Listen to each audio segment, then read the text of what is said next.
Hello. This is Valentin Jean.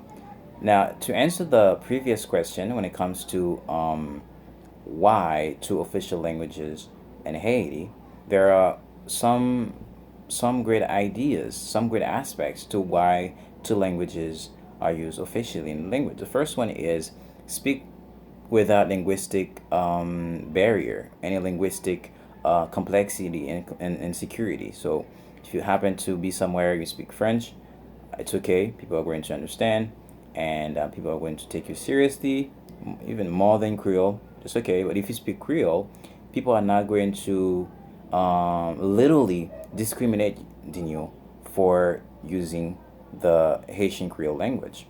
So the idea of two official languages give that opportunity, that power to the Haitian Creole, even though that it's very slight, done. It gives that power to the Haitian Creole, so people can use the Haitian Creole language in order to communicate, to say what they want to say in their native tongue. And after that, use Haitian Creole for a better communication because most people in Haiti speak Haitian Creole. So whenever you're communicating, you just want to communicate to all Haitian people. You need to use.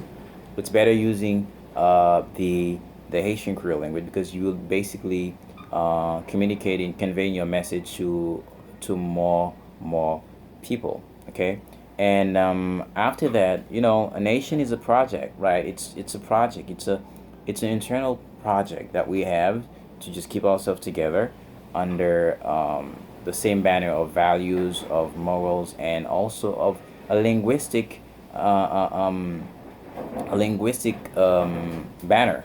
So